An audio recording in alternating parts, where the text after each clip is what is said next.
Welcome to the What's Your Deal podcast, where we discuss business acquisitions, investments, management, and exit strategies. I'm your host, Matt Euler. Let's dive in.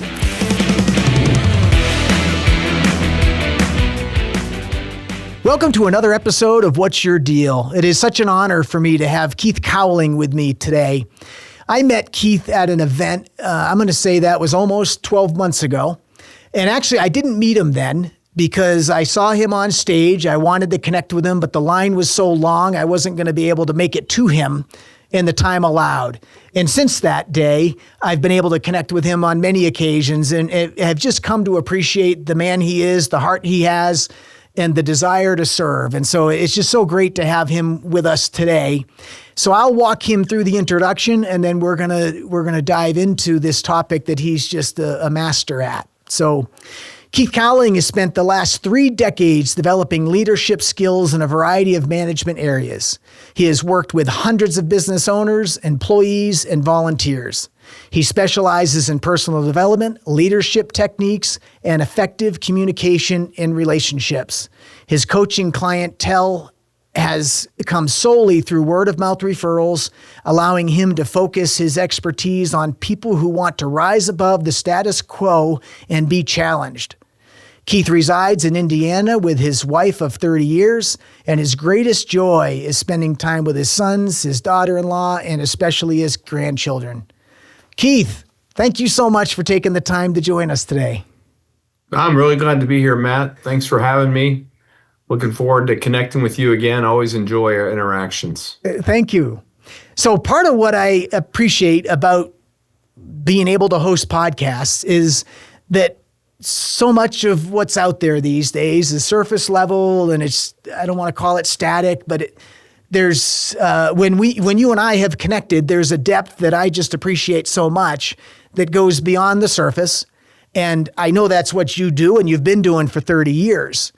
So I really want to try to share with our audience more about what helps somebody to go beyond the status quo. Where do they get hung up in their communication and their leadership?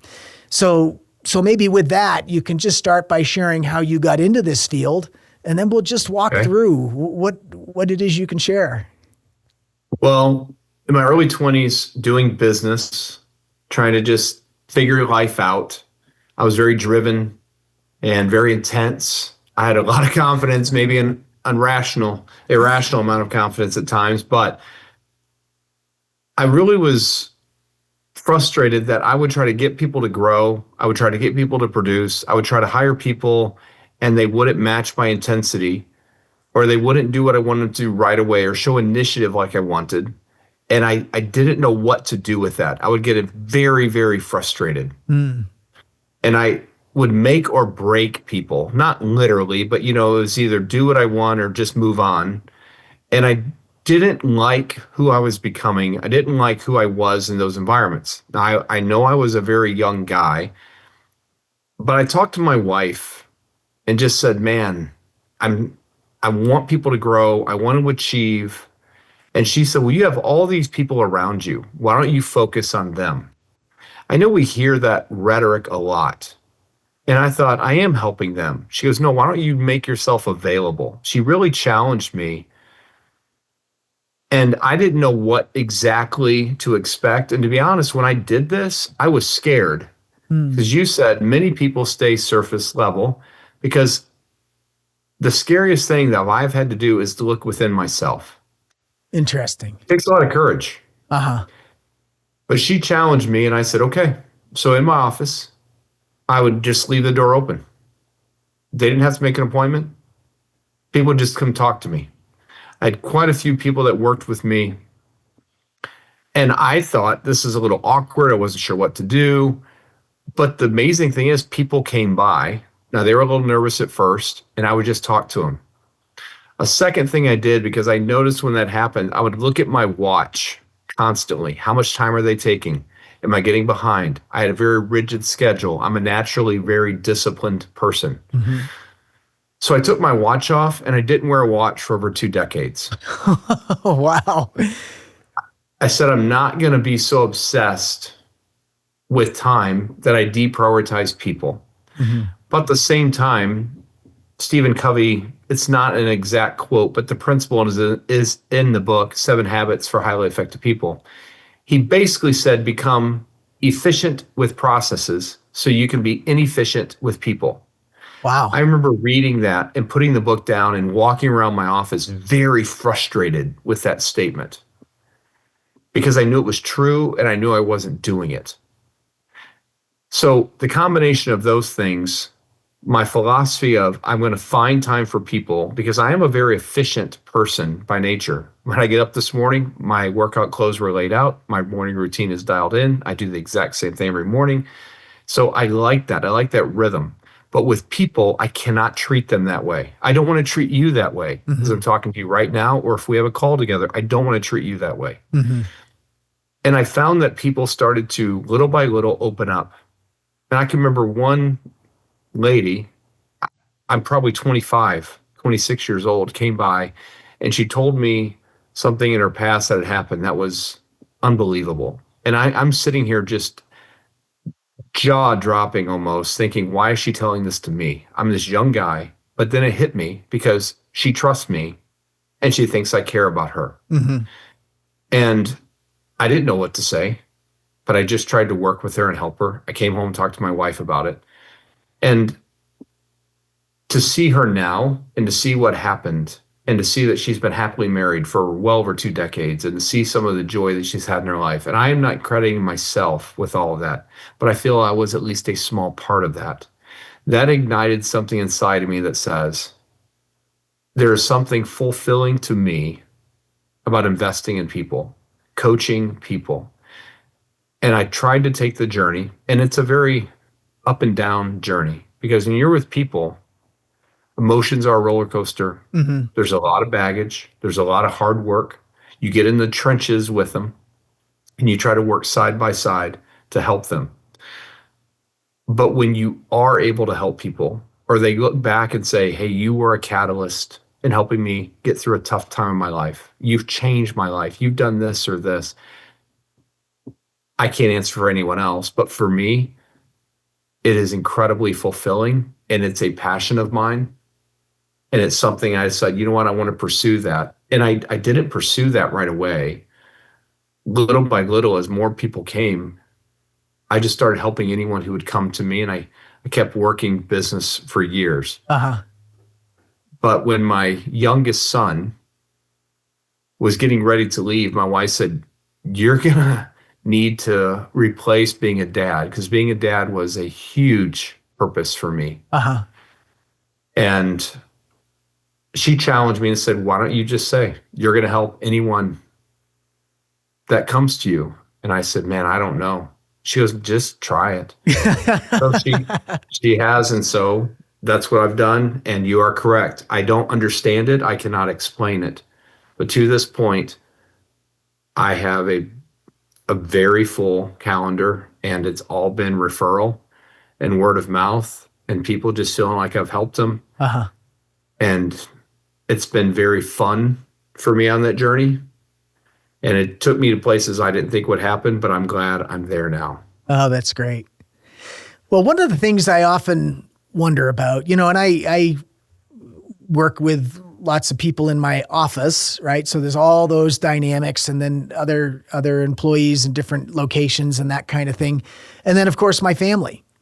And it's amazing to me how trying to crack that code at times, there's just so much, it seems like there's just so much that goes on underneath the surface, and that the words that come out might not be indicative of what's actually going on. So, I mean, as you're working with people, what do you see as one of the things that just, is there something that's always the case? Or when you start working with people, is it, what are they after? And then you guide them? I mean, how do you guide people through this process of being more effective in their relationships and leadership?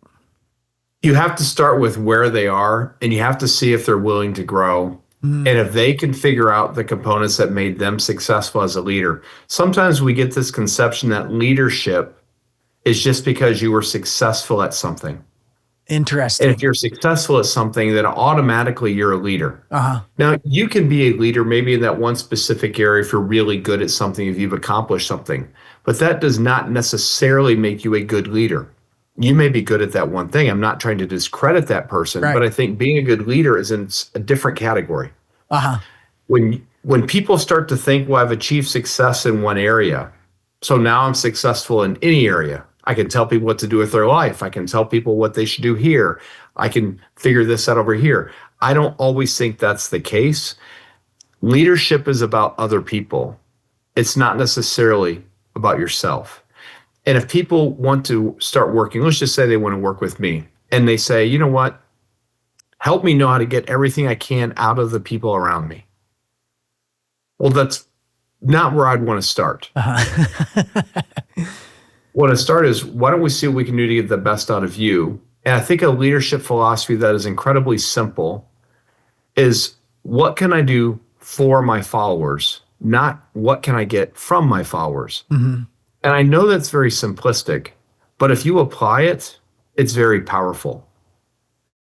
And when you are superficial or you're there to get from people, at some point they'll know it and they know they have to watch their own back. So there's not high trust. So you have to start with where people are. You have to take them down a journey. I never want to be disrespectful to people. I don't want to push people where they aren't ready yet. Mm-hmm. But I do want to make them uncomfortable and get them to grow. Just like if we go to the gym, we have to get a little bit out of our comfort zone to grow, and then we can do more. But I don't want to put so much on my bar at the gym that I get hurt. So it's finding that pace to work with people. So it takes courage as people start to do it. And also sometimes we feel this pressure in our culture to impress other people more than we are trying to be a successful or a good person inside. It's not about impressing other people. That's seeking external validation. What I really want to do for me, for you, for anyone I work with, is to really find a path to internal validation. Mm. If I can find a path to internally validate you, where you know I like who I'm becoming, that is incredibly powerful, because then that lessens the need for all the external validation, which makes us susceptible to all the things that come along that people say, well, if you're successful, you'll have this much money or you'll have this possession. But that's not necessarily true. But when we seek external validation, we try to grasp at that. When we're internally validated, there is something so powerful. There's something that's so authentic. Mm-hmm. We have that. We are attracted to it. We know it. We can feel it. So as I work with someone, I try to take them as best as I can on that journey. And I look at my role with them as a support person. Mm-hmm. I am not trying to fix anybody. That doesn't work. If I said, Matt, I want to fix you. Now you may be humble enough where you'd say, hey, great, I'll take it because you're a good man. But for the most part, no one wants to be fixed because that means you're a problem. But if I can support you, and I can figure out, hey, we can improve and we can take you on that journey, people are much more receptive and open. Now I'm partnering with you to help you to reach your potential and trying to fix you because you're a problem or because you're broken. So that's my mindset, I guess, when I'm working on it. Okay, well, that's great. And there's a lot there. So if I pull that apart, you talked about being a leader, focusing on others as opposed to yourself. Right? And what do they need? And then the second piece, and I want to come back to that, but then the second piece being willing to give up the need or focus less on external validation and much more on internal completeness and satisfaction. And as I do this dance all the time, it's there's peace and joy that comes with me focusing on my own validation as opposed to what I'm being told outside. And then it seems like, coincidentally enough, or that dynamic just becomes that then the external validation seems, the more I focus on fulfilling, making sure that I feel whole, the outside shows up differently. The thing I'd love to understand, though, is that it starts from a leadership standpoint of focusing on others, which could be perceived as external validation. So can you help us understand that? I'll try. I think that what I want to do is The most important person I lead every day is the guy I look at in the mirror, which is me. Mm-hmm. And if I can make myself feel internally validated, I am more equipped to go out and serve other people because I can give from what I have within me. I love it. If I am shallow or have nothing to give, all I can do then is go out to the people around me that are following me, and all I can do is try to impress them because there's no depth to give them. They are seeking guidance. They are also seeking confidence. They are seeking internal validation. If I haven't found it, where am I going to lead them? Matt, if you and I were going to go to hike and you knew the way up the mountain, I would want to defer to you. But if we get on the trail and I'm like lost, I looked to you and said, Matt, man, how do we get to the mountain? You said, well, don't look at me. I don't know. I've never done this. I have no clue. Well, at that moment, you wouldn't be my leader because you haven't gone where I need to go. And so I try to look at myself and challenge myself to grow. My wife and I had a really good conversation. We spent all day together Saturday for Valentine's Day, and we had several really good conversations. But as we're talking through this, we're trying to leverage some of our, if you want to call it pain or discomfort or baggage or struggle, to help other people. And that suffering brings empathy, which is an understanding. And once you have that understanding, you can go to where people are at and you can leverage what I had to go through to help them. And then our suffering or our pain is now fulfilling almost because we're helping other people. We're not wasting it. And I think all of our journey as a leader, if we can convince ourselves we are a leader, you will then look for opportunities to help other people or serve other people instead of impressing them. There's one guy that I did not choose to work with, but he's not a bad person. But as I talked to him, he had a bookshelf behind him and he kept talking about books. And so I saw some of the books and I said, hey, I really like that book. What do you think? And I started asking him questions. And finally he laughed. He goes, well, I don't actually read any of those books. He said, I just have them there because someone told me you don't have to read the books. You just have them behind you and everyone thinks you're smart and, they're impressed. And I thought he was kidding, but he was not. He was serious. And I'm not trying to criticize that individual as much as I'm saying that's not who I want to follow. He's putting up an image, an aura. This is who I am. But that's who he really is, which creates an imposter syndrome feel. It's an inauthentic feel. That's not the depth of a person that I personally would want to follow. And I am not perfect. I'm anything but perfect. I'm not trying to say that I am. But if I am going to work with someone, I will do my best to be clear, open, authentic with them. I'll share my struggle with them. I'll share my journey with them because that's what we're supposed to do to help other people. Does that help you at all with that question? It does. And so part of what I hear in there is having gone through what, we've all got our own story, right? And those things, and I don't think you said this, but I'm gonna say it, and I'd love your input on it. But I believe that when I become complete with my own struggle, journey, path, it allows me to be compassionate with somebody else. If I have not become complete with it, my belief is that then I can be overpowering, I can be demanding, I could, and others the same thing. It's just, there's a piece that comes with being able to be whole with our history. Is that part of what also allows for the leadership in a holistic, concrete way that people feel as opposed to demanding the role? I liked something you said there, triggered, and I really liked it. Okay. When you feel this wholeness, you don't have to be perfect.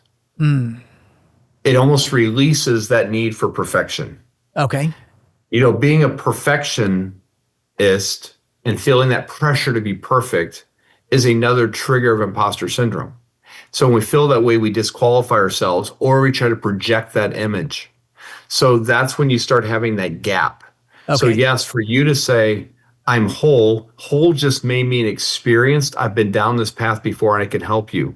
Sometimes we perceive that wholeness there means I've been perfect and I've never had a struggle. It's anything but that.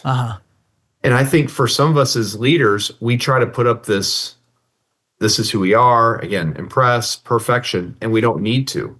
You just talk with people and share with people and support people. So many people that I look to as leaders just come along next to you, and they're there to guide and support and be a friend, and they just help, they care. And I think that is sometimes what we miss about being a leader. We think a leader has to be someone who's in your face or super powerful or super amazing in one part of life. And that's not necessarily the case. Okay. So when we look at it, see if we can ground this into individual, I'm focused on being a leader with my wife and my family. I've got 4 kids. That's a leadership role that is just of the utmost importance to me. Then I've got colleagues and associates and partners, and there are times I'm being led by them and that I need to lead them. Are the skill sets the same? Is there? That's a good question. And I think that they're similar, but the pressure when you're trying to lead at home is much more intense because they know you. There's no fooling them. If you really want to know if I'm a good man, you need to ask my wife. We've been together 31 and a half years. And when I just told you that, I get nervous. I appreciate that. I appreciate that honesty.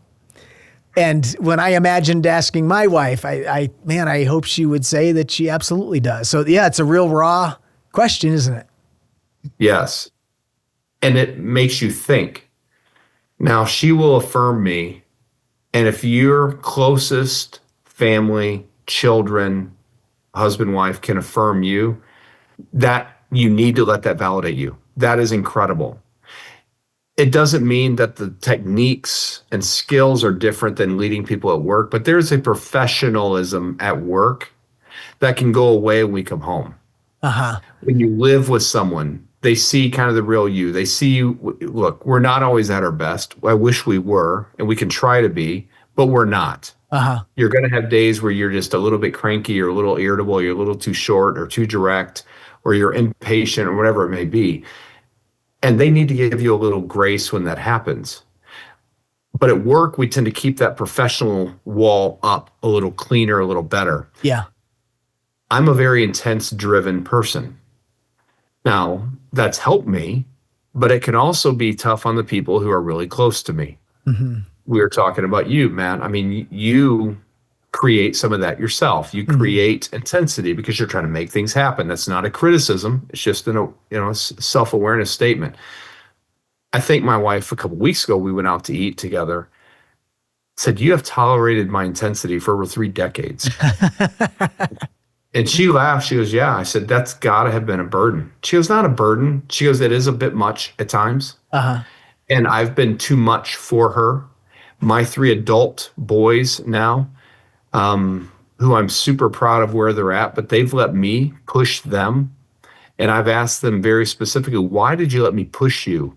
Why did you keep working so hard and buy in? And one thing that's super validating to me is my wife and I tried to work out in our early years together, and it didn't work because I would get too intense and try to say, "You could do more." And she's like, "I'm doing good." That was not my intent, but I didn't know how to work with her. But currently we are working out together 5 to 6 mornings a week together, and we enjoy it. And we get to work and challenge each other. And I think it's validating for me because to me it's growth, because I could not successfully do that years ago. Well, so going back to that question, as I think more about it, what would your spouse say about you? Part of what I love about that is it really brings up the question, how am I showing up in every area of my life? Right? And that's a transparency that's real. Well, here's what some business people do. We lean into what we are good at naturally. And sometimes it's easier to be good at business or in a professional life. So we avoid the personal life or the family life because it's safer to go out and be successful in business or to make another deal happen or to make some more money. And then we just throw money at the problem and we feel validated because no, I'm too busy or I'm doing really good over here. And to say, don't look over here at this part of my life, look over here, that distraction. But we're not really being true to ourselves. And it's not that I'm criticizing anyone who's doing that now. It's the encouragement of try to have the courage to go back and say, what would really make me feel whole or complete on the inside? Because if you read people who look back on their life, if you read biographies or stories from people who were at the other side of their life, looking back at all their years, they always say quality of relationships, making friends, loving those who lived with you, having good rapport with your children, adult children, your spouse. They regret it, or they're glad they did it, or they're trying to recover it. So when you read that, I think, well, let's try to keep that from being a problem. And it could happen to me tomorrow. This isn't some bulletproof way, but I'm trying to be intentional to keep it from happening. And to keep that balance and boldness of saying, I want to be there for those closest to me and my work world. So showing up, as you mentioned, in both places. Well, and that's part of the dance, right? It's I know at times when I've struggled in my personal life, I'm a whole lot happier at work. Why? Because I'm good at it. I can do what I want to do, and I don't have that mirror being held up in my face. And I think at home, oftentimes, the blessing of those relationships that are, again, they see every part of me, right? Then that is a reflection that if it's not going well, at least my belief system, I need to look inside and figure out what is not in alignment with how I want to be. And it's easier for me to feel like I'm in alignment at work than it is at home. And sometimes at work, especially if you're in a leadership position, frankly, the people are paid to follow you. Right. Yeah. Which is so different. Yes. Yeah. Right. They cannot speak as transparently as some other people in your life could. Right. So we have to look at that. And it's more the areas of life when people choose to be influenced by you. That's a little more genuine, sincere. And if you start having people at work asking you personal questions or asking you to solve personal things for them, where it's not work related, they're asking you for more than that. I would pay attention to that because that may mean you're on a really good track. You're on a good path. If your children choose to spend time with you, not just to seek your approval, but because they know you are there to support them and you're not there to criticize them or tear them down or fix them, but you are there to love them. If you can notice that, man, if your spouse, your partner can really know they want to be with you, that's hard to do. It sounds easy, but that is not easy. And the more people who choose to be influenced by you, that is a good indicator for me if I'm on the right track. Because sometimes I look and think, what am I doing wrong? And I have to take an audit of all of my areas of life, as you mentioned, and not just say, well, I'm just going to look at this one and ignore this one. One of my lifelong goals, which I hope I can achieve, is to win the respect of my adult boys. And I don't want to lose it. Yeah, that's powerful. It's on me. It's not on them. It's on me. And if there's an issue, it's on me as the leader to solve it. It's not their issue. You say they're adults, but I'm the leader as a dad.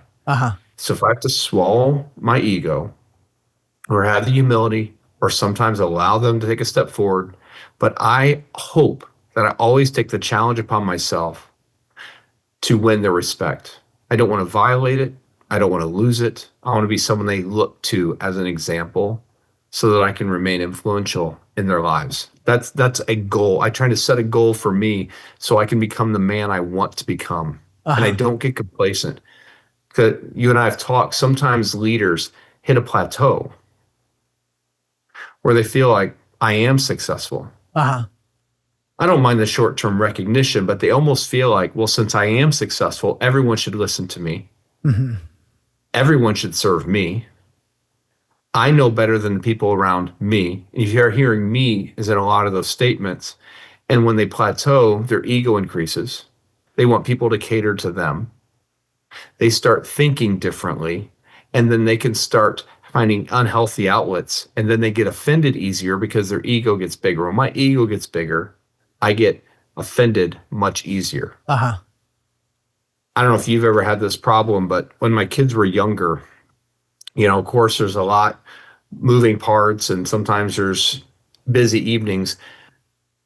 But I noticed, there was a chair at the table that was dad's chair. There's a chair in the living room that's dad's. If the dad comes in the room, he instantly gets the remote. If there's all these like unwritten rules, there's a cup Uh-huh. that was dad's cup. Everything was dad's. And I didn't see a problem with that. And I remember reading a book about that. And an older man was looking back and he said that's what it was for him. And he really asked some challenging things and said, that's not servant leadership.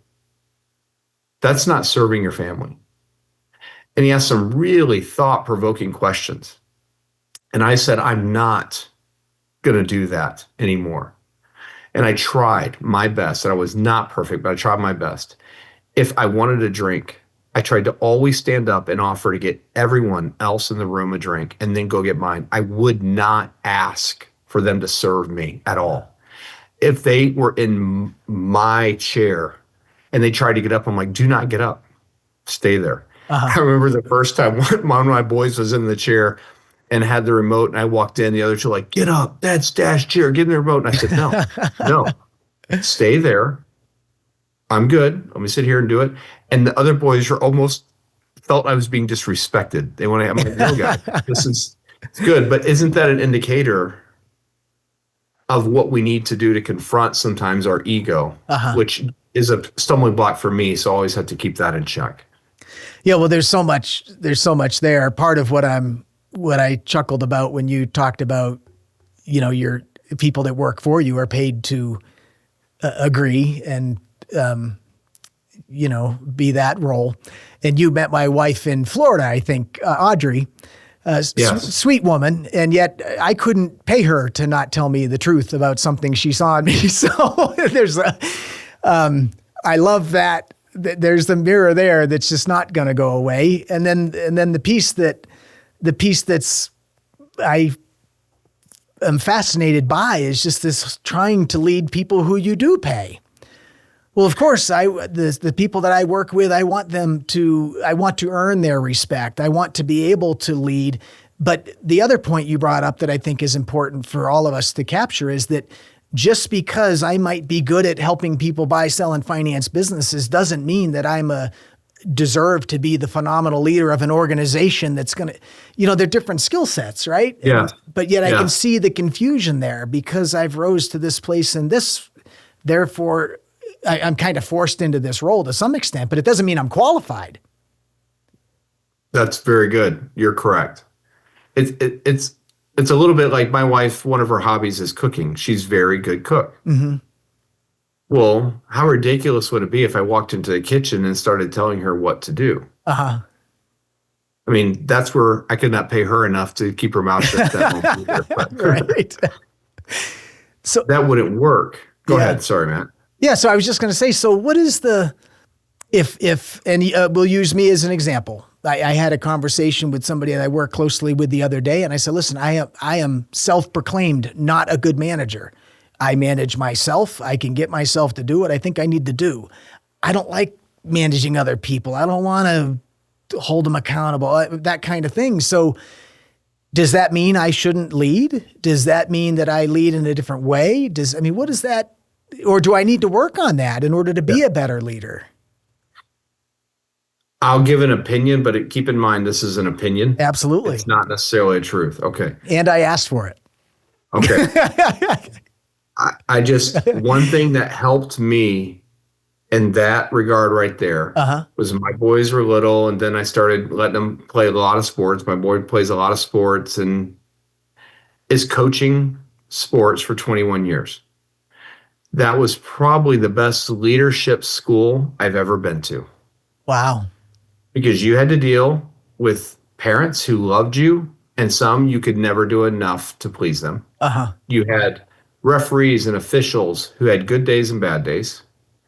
You had assistant coaches who were a struggle, and then you had players, some of them who were very talented but wouldn't work hard. Some of them were talented and would work hard. Some of them did not want to be there, but their parents forced them to be there. And some no one had ever trained at all. And I'm dealing with this whole dynamic and I'm not getting paid. And in fact, I'm buying equipment for the team. So I lost money doing this. And I would sit there sometimes during games thinking, what am I doing this for? And my wife would sometimes ask, but I had to learn how to navigate through those situations and hold people accountable. Sometimes make them want to get better at a sport they signed up to play. Uh-huh. And I wanted them to get better more than they wanted to get better. So if you're talking about work, holding people accountable is not for you. It is for them. Mm-hmm. So if it's really not your strength and you can't focus on it, someone has to. Someone has to. Yeah. If you really say, I'm not going to do it, and you want to be intentional, that's fine. It's your choice. You get to choose if you're in a position to make that decision as a leader. But someone has to do it. And it's not from a position, or I want to find fault. That would be micromanaging. It's not from a position of, you're not good enough. That would be control. It's from a position of, I see how you can get better. And this accountability is a tool to make you better. My teams always had more practices than the other teams. They would come work with me. They would do all sorts of things that we interacted with. And as we started to do that, the accountability for me came easier because I started partnering with people to make them grow. Mm-hmm. So the accountability is not a weapon. It was a tool. And once I really embraced the accountability, I had to learn how to have good conversations around that. It changed my communication. It really changed my patience. Oh, I like that. I'm a very frustrated person that wants to get it done now. Uh-huh. 21 years of working with kids from 4 years of age, ultimately ended up coaching high school level sports. A lot of patience. A lot. And that muscle had to grow and was tested. So I'm not necessarily telling you, but when you look at accountability in a negative way, I don't like managing people. Uh-huh. I would challenge you to say, what do you not like about it? Because you're impatient? Because it's not your skill? Okay. Do you not like having those tough conversations? Are you almost scared of yourself in a way because you don't like how you handle it? I partner with another guy in sports, a dad, a good man and a successful man, but he couldn't keep his temper in check and he would lose it, just being too, harsh. Yeah. And he one day just said, I quit. I'm done. I can't do this. I'm not going to do it. So he walked away and never came to any games again. And he had several kids. And I don't feel like that was the best solution or the best answer. I think he should have worked on himself and kept it going. But that is an alternative if you want to do it. So I don't know if I'm answering your question or talking. Yeah, no, I think they're all great questions for reflection, right? And I think personally for me, I started out very young in business and it was me deciding I wanted to accomplish something and get after it. And I've continued that. And I'm blessed to have amazing support around me with people I work with. And yet I like focusing on what it is we're up to and trying to serve the team from a standpoint of delivering.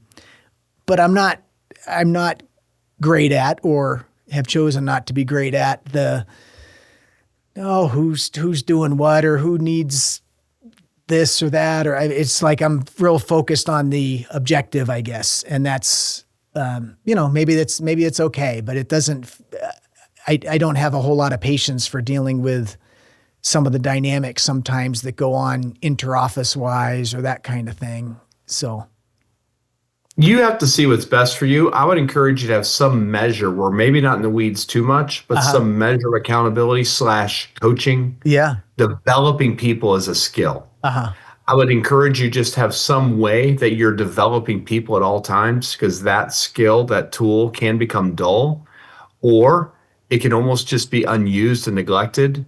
And I think is an important one if you really want to focus on your people development, which I think is a core of being a leader. Mm-hmm.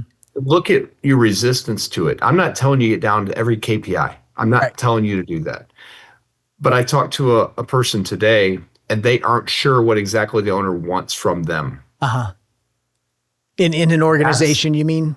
Yeah. In Yes. a company And you're I working don't with. feel like that's good. I feel like they need to have a really clear path of what expectations or what is expected or how they can excel. They really, really want to excel. Yeah.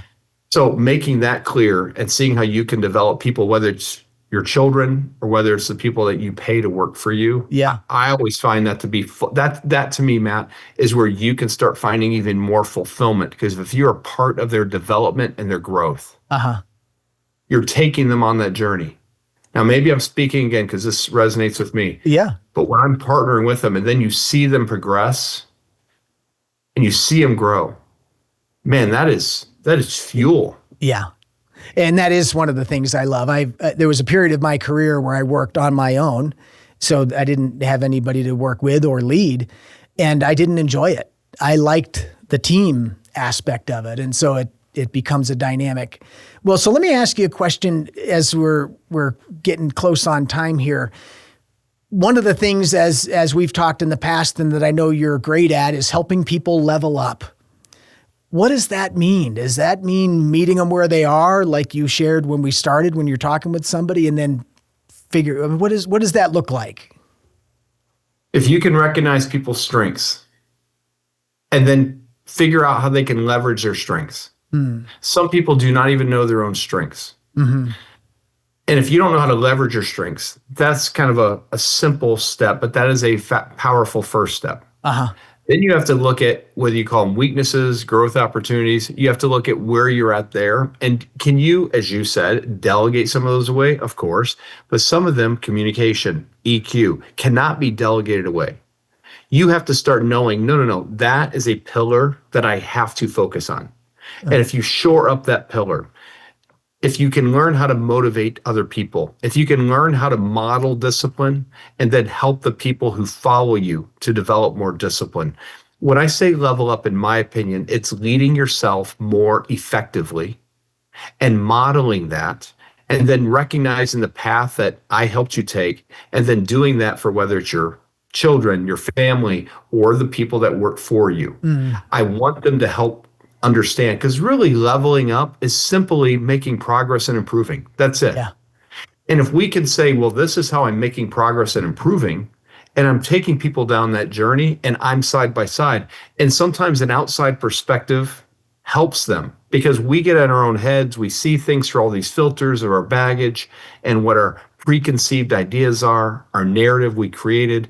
And sometimes I come in fresh and I've done this enough where I have quite a bit of experience and I can say, what about this perspective? Uh-huh. And so they can do that then for a team. There's another new owner I'm working with in another country, and we were talking, and he's really trying to level up. And he asked, how do I even coach my team? Man, it was a stimulating conversation I had this week. It's just unlocking. This is what you look for. This is how you develop people. This is a question you can ask. Man, he was just excited. He's like, this is great. So we're going to try to tag team and figure out how to make this happen. But that is very beneficial to me Yeah. as I help people. So that's Yeah. one of the ways, I guess, Okay. to say about leveling up. So it seems like with what you started with, it really comes right back to starting with the mirror, right? Starting with Yes. yourself and then having something to give to others to be an effective leader and guide. We sometimes think content alone is the answer, but Okay. content alone is not. It's the implementation of that content. And sometimes doing less and getting it internalized is very powerful. What can happen in our society is we get so much content all the time. It can almost be an overload. Okay. And we don't know what to implement. And then we get overwhelmed. And then we just get discouraged. Then we can't even remember. And we just feel like we're inundated and everything just gets together in our mind. And we don't know what action steps to take. I don't try to do that.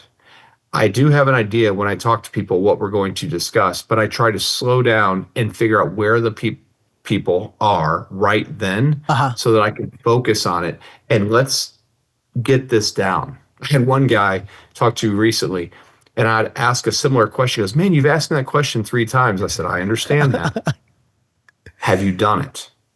Very good. And he just said, well, no. I said, that's why I have to keep asking it. Uh-huh. And he had good spirit about it. He's like, man. So we talked about that. And he's expecting something from his team that he's not modeling. Yeah. And I said, is that good leadership? He goes, well, no. I said, do you accept that from the people that you pay? Well, no. I said, but you accept it from yourself and you want them to rise above you? Uh-huh. So it's just an understanding of perspective where we start. If we level up, you've heard many times, yeah, you raise the ceiling for everyone around us. Oh, I love it. That is great.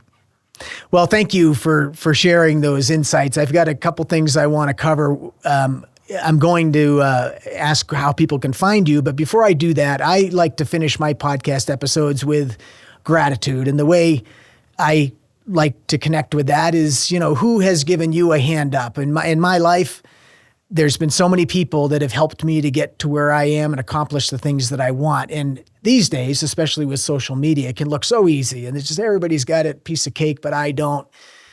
So I just appreciate hearing stories about how people have had a hand up in their life. So is there somebody in your life that gave you a hand up that really just made such a difference for you that it's memorable? Well, I'm not going to spend much time, but obviously my wife, seeing me on my growth journey, supporting me over 3 decades has been phenomenal. She has challenged me. And now her willingness to really study, learn, think, have very good, open, deep conversations, help unpack each other's baggage. When we got married, we had both just turned 21 years of age. Wow. We had no idea what we were doing, thought we had everything figured out. So to go on that journey and for her to still say, I want to do life with you. Yeah. I owe gratitude to her, and I greatly appreciate her growth and her patience with me. And, of course, on this journey, you mentioned from the positive, but there are not necessarily bad people, but I've had quite a few bad leaders. And it's not that they're, again, discouraging me, but you can take from that bad experience or unpleasant experience sometimes what we can do to improve or grow or what we don't want to do. And I don't want to waste those experiences. If I saw these people, we would have good conversations. I don't mind engaging with them. But frankly, I'm thinking of one in particular. If you want to know how to be a good leader, just follow this guy around and do the opposite. And you would probably be on a good path. And I was a young man when I worked with a couple of these people. I don't want to harbor any frustration or bitterness, but I do want to learn. Yeah. But really going back, when I was freshman, the JV basketball coach really would take time for me and would take me aside and he would tell me, you're going to be a really good player and you're going to play varsity next year and you can really start achieving this. And he told me things that frankly, I did not believe. Yeah. And I am not some superstar player. That's not my point here, but he really believed in me and he would work with me and he would challenge me. Yeah. And when he did that, it really unlocked something inside of me and it made me so much better. And I started to really get over that fear of failure. And I came out of myself and I almost felt like I lived up to what he saw in me rather than what I saw in myself. And that's what I want to do for people. So we're going obviously way back and I don't have contact with this man now. But I should, if I ever get a chance, I'd love to just reach out and express gratitude. And if I talk to people, like if I talk to you and you mentioned someone, I talked to someone this week about it. They mentioned someone.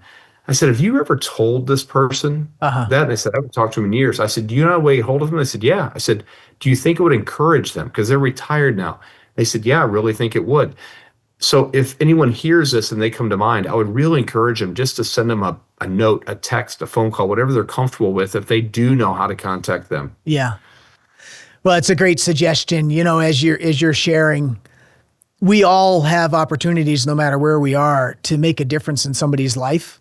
And I guess that ties right into the whole conversation we're having from a leadership standpoint. But I don't know that a lot of times we ever really even know the difference that you can make in somebody's life by just giving them a little hand up or a little extra time or it just goes such a long way. And in your case, I know because we're similar age, I mean, that's a long time ago, and it still is present for you today. And I remember teachers that were in school that said one thing to me, and I remember the look, today, I remember the look on that teacher's face that meant something to me. And I thought, maybe I can do this. And so anyway, thank you for sharing that. I appreciate it so much. And I work to stay in gratitude as much as I can, because to me, it's where the juice is, frankly. So if people want to connect with you, whether it's I know you've got an event coming up that I wasn't able to attend because of a conflict, but man, they are powerful. So if people want to contact you for your events or for private coaching or to connect, how's the best way to find you?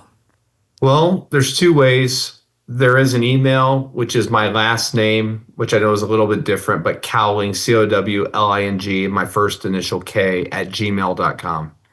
And a number would be 219-306-0568. Great. So if they reach out to either one of those, whether it's, individual coaching, or they have a team at work, or an individual event, like you mentioned, like a couples event, which we're going to do in April, I'd be happy to accommodate them and see what I could do to support them or answer any questions they may have. That's great. Thank you so much. And we'll put your contact info in the show notes as well. But I appreciate who you are and your desire to serve in so many ways. So thank you for joining us today and sharing your knowledge with us and being here. Well, thanks for the respect shown by asking, for allowing me to be a part. And I hope you do well. I appreciate you and your team hosting me and making this easy. Yes, absolutely. Well, we'll look forward to connecting again. Yes, sir. I appreciate it, Matt. Yes.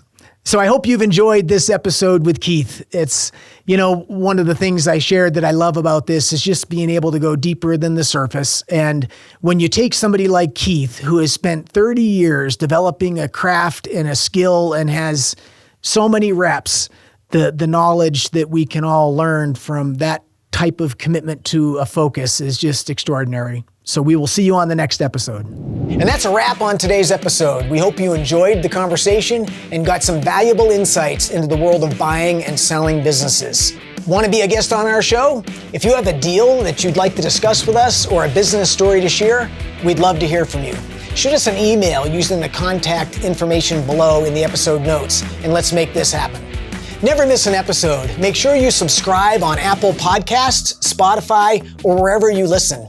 And if you found today's episode helpful, please leave us a review. It helps more people like you find the show.